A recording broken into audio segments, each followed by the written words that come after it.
না হলো শিল্প, না হলো কৃষি। আমাদের শিল্পের জন্যই জমি দিতে হবে। আমরা এখন রয়েছি 2001 সালের বিধায়ক, 2006 সালের বিধায়ক, 2011 সালের বিধায়ক, 2016 সালের বিধায়ক, রাজ্যের প্রাক্তন মন্ত্রী, সিঙ্গুরের মাস্টারমশাই রবীন্দ্রনাথ ভট্টাচার্যের কাছে। আমরা এখন যে ওনার সঙ্গে যে কথাবার্তা বলবো, আমরা সেই কথা বলার আগে ওনার যে শারীরিক যে সুস্থতা আমরা কামনা করি, কারণ উনি যথেষ্টই বয়সের ভারে উনি কিছুটা হলেও 94 বছর বয়স। উনি 94 বছর বয়সেও কিন্তু এখনো পর্যন্ত তার যে স্মৃতিশক্তি, তার যে কথা বলা, তার যে আলোচনা, সবটাই কিন্তু তিনি বললেন। তিনি যথেষ্ট বলিষ্ঠ কিন্তু এখন পর্যন্ত রাজনীতিতে। তার কথাবার্তা, সিঙ্গুর আন্দোলন তার হাত ধরেই, সিঙ্গুর থেকে টাটা চলে যাওয়াও কিন্তু তার হাত ধরেই। যখন সিঙ্গুরে আপনারা আন্দোলন শুরু করেছিলেন, সেই সময়টা যদি একটু স্মৃতিচারণা করেন, কেন আন্দোলন শুরু করেছিলেন? আমি তখন দ্বিতীয়বারের জন্য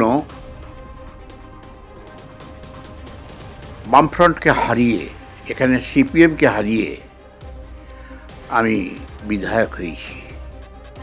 সেই সময় বুদ্ধদেব ভট্টাচার্য বিপুল সংখ্যাগরিষ্ঠতা নিয়ে পশ্চিমবঙ্গ শাসনে মুখ্যমন্ত্রীর দায়িত্ব নিয়ে আর নিরুপম সেন শিল্পমন্ত্রীর দায়িত্ব নিয়ে তারা তখন সরকার চালাচ্ছেন। অল অন এ সাডেন কোনো কিছু নেই, যেদিন শপথ নেবেন বোধহয় সেই দিনই তিনি টাটাকে পাশে বসিয়ে বললেন, সিঙ্গুরে 1000 একর জমি আমরা টাটাকে দেবো, শিল্প তৈরি করবেন। আমরা তো শুনে অবাক হয়ে গেলাম যে সিঙ্গুরে কোথায় দেওয়া হবে। তারপরে আমরা বুঝতে পারলাম যে সিঙ্গুর যে হাই রোড চলে গেছে, সেই ন্যাশনাল হাই রোডের পাশেই যে উর্বর কৃষিযোগ্য, কোনোটা 2 ফসলা, কোনোটা আবার 3 ফসলাও, সেই জমি থেকে দেওয়া হবে টাটাদের। কৃষকদের কোনো আপত্তি শোনা হবে না। তখন আমরা সকলেই চিন্তিত হয়ে উঠলাম। আমার ওটা নির্বাচনী ক্ষেত্র, বহু চাষির সঙ্গে আমার যোগাযোগ ঘটেছে। নির্বাচন পরে দ্বিতীয়বার বিধায়ক হয়েছি। তারা এসে আমাকে প্রশ্ন করলেন, আপনি আমাদের বিধায়ক, তা আমাদের এই বিপদ ঘনিয়ে এসেছে, জমি কেড়ে দিচ্ছে, আপনি কি কিছু করবেন, আমাদের পাশে দাঁড়াবেন না? আমি দেখলাম এটা একটা সঙ্গত প্রশ্ন। বললাম, হ্যাঁ, আপনারা যদি একমত হন তাহলে আমি আপনাদের সঙ্গে আছি, আপনাদের জমি বাঁচাবার জন্য যা কিছু করবার আমরা আন্দোলন করব। তখন দেখলাম যে রুজি রোজগারের এতে টান পড়েছে। তখন আর সিপিএম, এসইউসি বা ফরওয়ার্ড ব্লক বা এসইউসি এদের আর কোনো বাজ বিচার নেই। সব চাষি এক হয়ে গেল। হয়ে গিয়ে আমার কাছে এসে বা আমার সঙ্গীদের কাছে এসে গিয়ে বললে, একা আটকাতে হবে। আমরা সেই সূত্রেই দল মতের নির্বিশেষে সমস্ত চাষিকে নিয়ে ঐক্যবদ্ধ হয়ে জমি বাঁচাও আন্দোলনের কমিটি করে তাতে আমাকে সভাপতি করে আন্দোলন শুরু করলো। বেচারাম মান্না তখন অরিজিনালি ছিল সিপিএমের একজন পঞ্চায়েত সদস্য। আমি ঠিক বলতে পারবো না সেখানে কোনো দুর্নীতি করেছিল, ফলে তাকে দল থেকে বহিষ্কার করে। তখন বেচারাম মান্না আমি চিন্তামই না। সেই বেচারাম মান্নাকে আমাদের একজন কর্মী নিয়ে এসে হাজির করলে। বেচারাম তখন আমাকে বললে যে আমি আপনার সঙ্গে থাকতে চাই, এই আন্দোলনে যোগ দিতে চাই। আমি বেচারামকে, যে আসছে সকলকেই নিচ্ছি, আমি দলমত নির্বিশেষে দল মত নির্বিশেষে সকলকেই দিচ্ছি। এসইউসি ছিলেন, শঙ্কররা তিনিও ছিলেন, সিপিএমের চাষি তারাও ছিলেন। সবাই মিলে একসঙ্গে এই আন্দোলনে যোগ দিলাম। তার মধ্যে বেচারাম মান্নাও একটা দায়িত্ব নিয়ে এগিয়ে চলতে লাগলো আমাদের সঙ্গে। তখন তার আর্থিক অবস্থা খুবই দৈন্য, খুবই খারাপ। বলতে নেই কিছু কিছু হয়তো আমরাও সাহায্য করেছি, তার মোটর গাড়ির তেল বা ইত্যাদি খরচার জন্য আমরাও কিছু কিছু চেষ্টা করেছি। পরবর্তীকালে সে পাট চুকে গেল, সেই যখন আর্থিক সম্বল বিরাট হয়ে গেল। মমতা বন্দ্যোপাধ্যায় কবে থেকেই পার্টি? মমতা বন্দ্যোপাধ্যায়, আমরা তখন একটা রাজনৈতিক দল খুঁজতে হবে। রাজনৈতিক দল বলে একটা বিশেষ দল নয়। সিপিএমকেও নিয়েছি, এসইউসিকেও নিয়েছি, কিন্তু সিপিএম, স্থানীয় সিপিএম, তারা এই বিষয়ে দ্বিধাবিভক্ত হয়ে গিয়ে তারা বিরোধিতাই করলে। কিন্তু কিছু চাষি সিপিএম আমাদের সঙ্গে এলেন, তারা দলের কথা মানলেন না। এইভাবে আন্দোলনটা বেশ দানা বাঁধতে লাগলো। মমতা তখন তিনি নিজে এসে সেই আন্দোলনের মাঝখানে নেতৃত্ব দেওয়ার জন্যে দাঁড়িয়ে পড়লেন। আমরা তখন দেখলাম আর একটি শক্তি, মানে সারা পশ্চিমবঙ্গব্যাপী বা ভারতব্যাপী যার নাম রয়েছে, তিনি এসে আমাদের এই আন্দোলনে যোগ দিলেন। আমরা উল্লসিত হলাম। সত্যি শক্তিও বৃদ্ধি পেল। সেই শক্তির কাছে টাটা গোষ্ঠী যেমন করেই হোক, আইনের ঊর্ধ্বে তার নয়, সুপ্রিম কোর্ট রায় দিলে যে জমি অধিগ্রহণ অবৈধ কোথায় হয়েছে, তখন তো সোনায় সোহাগা। অধিগ্রহণই ব্যর্থ হয়ে গেল, সমস্ত প্রচেষ্টাও ব্যর্থ হয়ে গেল। আমরা মনে করলাম যাক, শিল্প গেল, এবার কৃষি উদ্ধার হবে। কিন্তু ও মা, ওই দেখিস তৃণমূল কংগ্রেস বা কর্মীরা, তারা এই জিনিসটাকে সাফল্য দিতে পারল না, জমি উদ্ধার করতে পারল না। বরঞ্চ সেই স্টিল কংক্রিটের মধ্যে যেগুলো বিক্রি আছে, ইট, লুটপাট হতে লাগলো, কেউ বাধা দিচ্ছে না। মমতা বন্দ্যোপাধ্যায় দাবি করেন তিনি 26 দিন অনশন করেছিলেন সিঙ্গুরের দিকে দাঁড়িয়ে। 26 না 28 দিন বোধ হয়। 28 দিন। হ্যাঁ, দাবি করেন। তবে জানি না, তিনি তো আর আমাকে এ করে অনেকে বলেন যে তার অনশন ওই নামেই অনশন, এইরকম সব কথা বলেন। আমি জানি না, এ বিষয়ে আমার মন্তব্য কিছু নেই। সিঙ্গুরের শিল্প সম্ভাবনা নিয়ে কি বলবেন? সিঙ্গুরের শিল্প সম্ভাবনা এই মুহূর্তে কিছু নেই। সরকার পরিবর্তন চাইছেন? আমি চাইছি। আমি বিজেপি হয়েছি এই কয়েকটি কারণে। প্রথম, 4 বারের বিধায়ক, 1 বারের মন্ত্রী, 3-3টে দপ্তরের মন্ত্রী হয়েছি।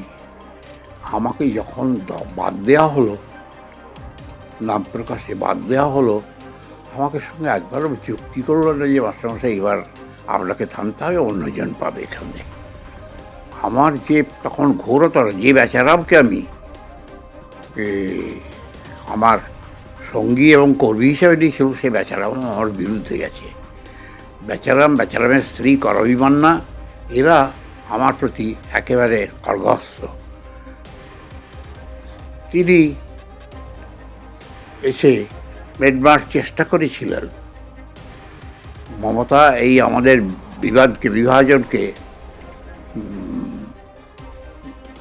মেটাবার চেষ্টা করেছিল, কিন্তু পারেননি। 2021-এ তো আপনি প্রার্থী হয়েছিলেন বিজেপির প্রার্থী হয়েছিল। ওই যে ক্ষোভ আমার মনেতে, আমাকে একবার জানানোরও প্রয়োজন মনে করলে না। আপনার উপরে কি সিঙ্গুরের মানুষ ভরসা রাখতে পারল না? না, ভরসা রেখেছে কিনা জানি না, বহু কারচুপি হয়েছে দলের মধ্যে। আমি হঠাৎ এসে, ওদের যে বিজেপি যে দল, তাদের প্রত্যাশা ছিল তাদের মধ্যে থেকে কেউ প্রার্থী হবে, কিন্তু বাইরে যে তৃণমূল কংগ্রেস করেছে, সেই প্রার্থী হয়ে যাওয়াতে তাদের মনেতে একটা ক্ষোভ। তারা প্রকাশ্যেই দলের বিরুদ্ধে একবারে নেমে পড়ল। এমনকি 10 তারিখে ভোট, 8 তারিখে হরিপালের ওই এতে লজেতে, সেখানে 7 জন মণ্ডল সভাপতি বেচারামের সঙ্গে গোপনে যুক্তি করে টাকা খেয়ে আমার দলের বিরোধিতা করলেন। এই দুটো কারণ, একটা হচ্ছে আমি আমার বিধায়ক পদের এই যে পরিবর্তন আমি করলুম, সেটাতে অনেকে বিশ্বাস করলে না। আর দ্বিতীয়, দল আমার প্রতি মানে ক্রোধ হেতু আমার প্রতি গোপনে অন্তর্ঘাত করলে। এই দুটো কারণে আমি প্রায় 25,000 ভোটে হেরে গেলাম। সিঙ্গুর তো প্রতি মুহূর্তেই রবীন্দ্রনাথ ভট্টাচার্যের ওপর আশা ভরসা কংগ্রেস আমল থেকেই রেখে এসেছে, পরবর্তীকালে তৃণমূল। এই যে শিল্প সম্ভাবনা, আজও সিঙ্গুরের মানুষ এখন চাইছে যে শিল্প আসুক, শিল্প হোক। এখন পরিষ্কার মানুষ বলছেন যে শিল্প চাই। তা আপনি কি বলবেন? হ্যাঁ, আমিও চাইছি সিঙ্গুরে শিল্প হোক। শিল্প হলে শুধু সিঙ্গুর লাভবান হবে না, সারা পশ্চিমবঙ্গে শিল্পপতির আগ্রহী হবে, তারা এসে নতুন নতুন শিল্প প্রতিষ্ঠান গড়ে তুলবে। এখন মমতা নিজেও চাইছেন তো যে শিল্প হোক, কিন্তু মমতার কথায় বিশ্বাস রেখে যে শিল্পকে একদিন এইভাবে তাড়িয়েছে, তার প্রতি আর বিশ্বাস রেখে কোনো শিল্পপতি এখানে পশ্চিমবঙ্গে আসবে না। সিঙ্গুর শুধু ক্ষতিগ্রস্ত নয়, সিঙ্গুরের সঙ্গে সারা পশ্চিমবঙ্গ ক্ষতিগ্রস্ত হয়েছে। এখানে না আছে কোনো কর্মসংস্থান, না আছে কোনো উপযুক্ত আর্থিক পরিকাঠামো, সব যেন একটা ব্যর্থতার চিত্র। যেখানে ভারতবর্ষ অন্যান্য স্টেটে এগিয়ে চলেছে, পশ্চিমবঙ্গ যেন আর্থিক দিক দিয়ে শিল্পের ক্ষেত্রে যেন পিছিয়ে চলেছে। কিন্তু আর দুর্নীতি এই সরকারকে গ্রাস করছে তিলে তিলে। শিক্ষা, স্বাস্থ্য সমস্ত জায়গাতেই দেখা খাদ্য, খাদ্য, সমস্ত জায়গাতেই একটা প্রচণ্ড আপনি দুর্নীতি। তো এক সময় শিক্ষামন্ত্রী ছিলেন। হ্যাঁ, শিক্ষামন্ত্রী ছিল। সেই শিক্ষামন্ত্রী থাকাকালেই আমি দেখেছি দুর্নীতি কি ভয়ঙ্কর রূপে। খাদ্যমন্ত্রী ছিল, খাদ্যমন্ত্রী কৃষিমন্ত্রী ছিলাম, সেখানে দেখছি দুর্নীতি কি ভয়ঙ্করভাবে এই সরকারকে গ্রাস করছে। প্রতিবাদ করেছিলেন? প্রতিবাদ করেছিলাম, করেই আমাকে মন্ত্রিত্ব থেকে বাদ দেওয়াই হয়েছিল। 47 দিন একটা শিক্ষামন্ত্রী থেকে থাকার পর বাদ দেওয়া হয়েছিল। তারপরে আমাকে বলা হয়েছিল একটা কর্পোরেশনের চেয়ারম্যান, তাই অনুযায়ী আমি সমস্ত কিছু পরিত্যাগ করবো। সেটা বর্তমানে বেরিয়েও ছিল। আমি বলছিল ওই ছবি রাখা নিয়ে বিতর্কটা মুখ দিয়ে প্রকাশ পেয়েছিল। একজন শিল্পী সাংবাদিক আপনারই দেরি মতন আমার ঘরে এসে, কৃষিমন্ত্রীর ঘরে এসে বললে, আপনার ঘরে মমতার কোনো ছবি নেই কেন? আর আমাকে আমার ছবি রাখার কোনো পরিকল্পনা নেই। আগের যেমন ব্যবস্থা ছিল সেই ব্যবস্থাই আছি, পুরনো ব্যবস্থাকে আমি সরাইনি। নতুন করে মমতার আর ছবি রাখার দায়িত্ব সে তো প্রিয়জনের হয় আর এক আদর্শ ব্যক্তির হয়। তা উনি আমার প্রিয়জন নেতা হলেও আদর্শ বলে আমি ওনাকে মনে করছি না। উনি একজন বলিষ্ঠ রাজনৈতিক আমার নেত্রী বটে, কিন্তু আদর্শ নয়। এই কথাটা বলাতে আমাকে মানে অসুবিধার মধ্যে পড়তে হয়েছিল। আর তারপরে সাংঘাতিক যে আমাকে বললে যে এসএসসি চেয়ারম্যান, তিনি আমাকে একদিন এসে দেখা করে বললেন যে পার্টি ফান্ডে টাকা তুলে দিতে হবে এই চেয়ারম্যান মাস্টারমশাই নিয়োগের ফলে। আর সে কি, আপনার কি মত? আমি রাজি নই। আমিও রাজি নই, এই দুর্নীতিতে আমি রাজি নই। আমাকে সরিয়ে দিয়েছিল। কিছুটা হলো দলের প্রতি ক্ষোভ আপনার হয়েছিল? এখন আমি 6 মাস 7 মাস বিধানসভা, মন্ত্রিসভা কোথাও যাইনি, পয়সা করিও নিইনি। আমি প্রত্যাগ করে চলে গেছিলাম। এই তো খবর হয়ে বেরিয়েছি। শিল্প যদি আসে তাহলে পরে কি পরিযায়ী বাংলার যে পরিযায়ী শ্রমিক যারা বাইরে কাজ করতে যায় তাদের ক্ষেত্রে কিছু হলেও সুবিধা আসবে? আসবে তো বটেই। ঘরের মধ্যে চাকরি পেলে উপার্জনের পথ করে দিলে বাইরে যাবে কেন? 2026-এ কি বিজেপি আসবে মনে হয়? এটা আমার নিশ্চিত করে বলা যাচ্ছে না, তবে মমতার শক্তি কমবে, এমনকি পতনও হতে পারে। কিন্তু আজকে আমরা দেখতে পাচ্ছি যে সিঙ্গুরের যে শিল্প সম্ভাবনা আপনি কি দেখতে পাচ্ছেন আগামী দিনে? সিঙ্গুরের কোনো শিল্প সম্ভাবনা নেই বলেই আমার মনে হচ্ছে, কারণ বামফ্রন্ট সরকার চেষ্টা করেছিল কিন্তু ব্যর্থ হয়েছে। পরবর্তীকালে তৃণমূল কংগ্রেস এই শিল্প নিয়ে খুব মাথা ঘামায়নি। তারা শিল্পের যেগুলো কনস্ট্রাকশন বা কংক্রিটের সব গঠন ছিল সেগুলো সমস্ত তুলে ফেললে, কিন্তু জমি ঠিক চাষযোগ্য করে পুনরায় কৃষকরা ফিরে পেল না। সমস্ত জিনিসটাই একটা ব্যর্থতার পর্যায়ে চলে গেল। না হলো শিল্প, না হলো কৃষি। তাই এই মুহূর্তে দাঁড়িয়ে মনে হচ্ছে সিঙ্গুরের কৃষিও হয়নি, শিল্পও হয়নি, একটা ব্যর্থতার প্রতীক। কিন্তু আপনারাই তো প্রথম আন্দোলন শুরু করেছিলেন সিঙ্গুরে যে শিল্প নয় কৃষি চাই, এইরকমই একটা আন্দোলন আপনারা শুরু করেছিলেন যার কেন্দ্রবিন্দু পরবর্তীকালে টাটাকে এখান থেকে চলে যেতে হয়েছিল, কি বলবেন? টাটাকে চলে যাওয়ার এখন বর্তমানে মনে হচ্ছে যে পশ্চিমবঙ্গ ক্ষতিই হয়েছে।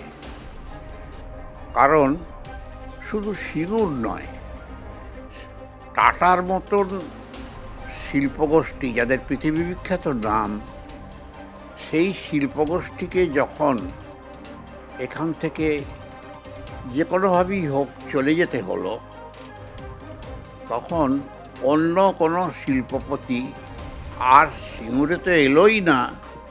এবং সিঙ্গুর সহ যদি আরও বড় করে দেখি, পশ্চিমবঙ্গে তো কোনো উল্লেখযোগ্য শিল্প প্রতিষ্ঠান বা শিল্পপতি তাদের কারখানা তৈরি করবার জন্যে এখনো পর্যন্ত কোনো ঠিক নেই।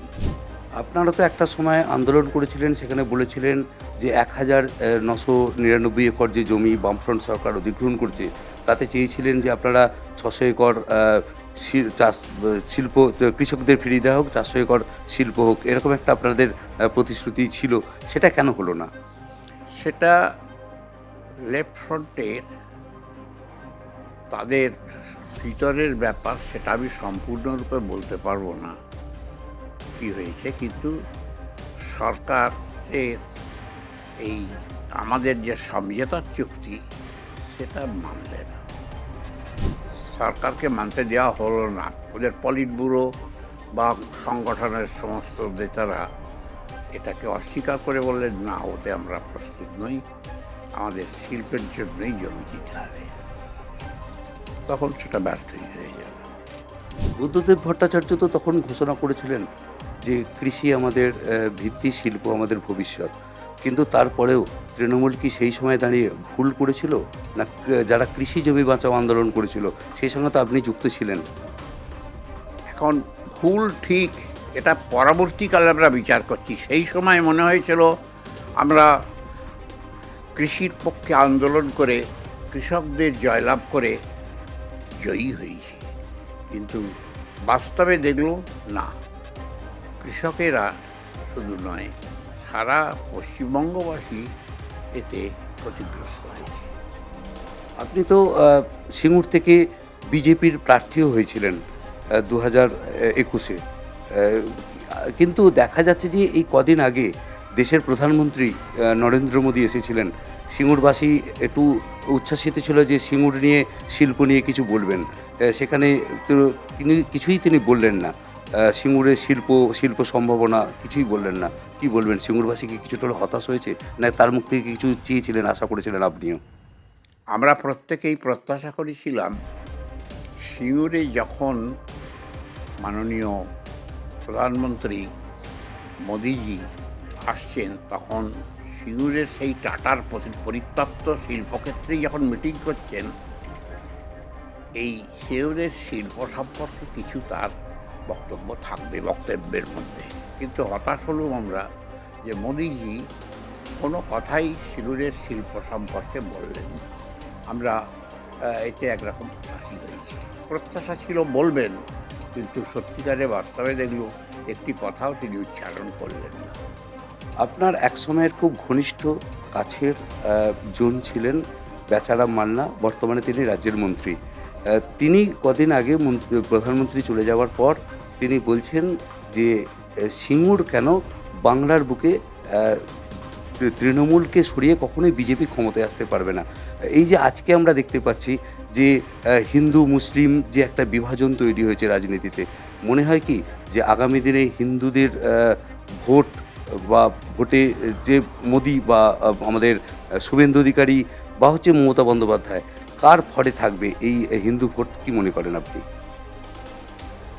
দেখুন, গণতন্ত্র যদি ঠিক থাকে তাহলে কোনো সরকার দীর্ঘদিন গণতান্ত্রিক প্রথায় শাসনের আসনে বসে থাকতে পারে না।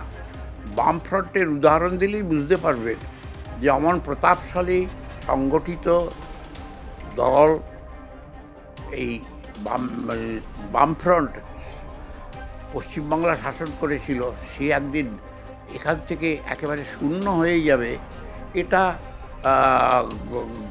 যেমন সত্য, অসম্ভবটা সম্ভব হয়েছে।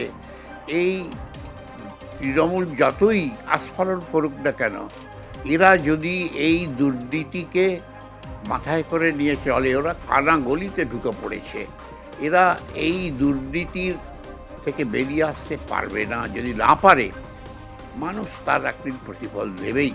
আর হিন্দু মুসলিম ভোট এই নিয়ে বেশি দিন রাজনীতি চলবে না। হিন্দু ভোট কোন দিকে যেতে পারে এবারে, মমতা বন্দ্যোপাধ্যায়ের বাক্সে না শুভেন্দুর বাক্সে? অধিকাংশ আমার যা মনে হয়েছে, সেই মোহটা ভেঙে গেছে, তৃণমূলের প্রতি সেই যে মোহ ভেঙে গেছে। অর্থাৎ তৃণমূল থেকে হিন্দু ভোট ক্রমশ, হিন্দু কেন মুসলিম ভোটও ক্রমশ সরে যাচ্ছে। পশ্চিমবাংলায় কি 2026-এ তৃণমূল ক্ষমতায় আসবে নাকি বিজেপি, কি মনে করেন আপনি? অনেকেই আমাদের মতন মনে করছেন যে এবারে হয়তো এই দুর্নীতিপরায়ণ ব্যর্থ তৃণমূল কংগ্রেস ক্ষমতার আসন থেকে বিচ্যুত হবে। জানি না বাস্তবে কি দাঁড়াবে, তবে হবেই একদিন। এরবার সেটা কোন সময়, এই সময় না পরের সময়, সেটা একবারে নিশ্চিত করে বলা যাচ্ছে না। তবে এটা নিশ্চিত যে হিন্দু ভোট তৃণমূলের অনেক কমে গেছে। কিন্তু বর্তমানে তিনি পরিষ্কার বলছেন যে শিল্প সম্ভাবনা সিঙ্গুরে আগামী দিনে তিনি দেখতে পাচ্ছেন না মমতার শাসনে। যদি সরকার পরিবর্তন হয় তাহলে হয়তো শিল্প হতে পারে। এবং তিনি পরিষ্কার বলছেন তার রাজ্যের সেই সময় তিনি যখন মন্ত্রিত্বে ছিলেন, এসএসসির দায়িত্বে যখন তিনি ছিলেন, তিনি যখন কৃষিমন্ত্রী ছিলেন, সেই সময় যে দুর্নীতির পাহাড় তার সামনে আস্তে আস্তে দরজা শুরু হয়েছিল খুলতে, কিন্তু তিনি তার পক্ষে কখনোই যাননি, দুর্নীতির পক্ষে যেন কখনোই যাননি। দুর্নীতির পক্ষে না যাওয়ার কারণেই তাকে শিক্ষামন্ত্রী থেকে 47 দিনের মাথায় সরতে বাধ্য করেছিল মমতা বন্দ্যোপাধ্যায়। মমতা বন্দ্যোপাধ্যায়ের ছবি না থাকার কারণে তার অফিসে, তার জন্য কিছুটা হলেও দলের কাছে তাকে কিছুটা হলেও ক্রোধিত হতে হয়েছে, মানে ক্রোধের মুখে পড়তে হয়েছে। অবশেষে রাজ্যের মন্ত্রিত্ব থেকে সরেছেন। বেশ কিছুদিন মন্ত্রিত্ব থেকে সরার পর তিনি দল থেকেও কিছুদিন হলেও তিনি সরে গিয়েছিলেন। আজ কিন্তু তার সেই স্মৃতিতে তিনি পরিষ্কারভাবে আমাদের আর+ নিউজের চ্যানেলে তিনি স্পষ্টতই বললেন, যদিও 94 বছর বয়স, মানে এই বয়সটা কিন্তু একেবারে ছোট্টখাট্ট বয়স নয়। বয়সটা শুনলেই কিন্তু একটা মনে হয় এই যে তিনি এখনো এই বয়সেও তার যে চিন্তা, তার যে চেতনা, তার যে রাজনৈতিক দক্ষতা তিনি স্পষ্ট করলেন। তবে তিনি যে ৯৪ বছর বয়সে আমাদের সঙ্গে সাক্ষাৎকার দিলেন তার জন্য অসংখ্য ধন্যবাদ আর্ট প্লাসের পক্ষ থেকে। আমরা তার সুস্থতা কামনা করছি। সিঙ্গুর থেকে Anup Chattopadhyay, art plus news.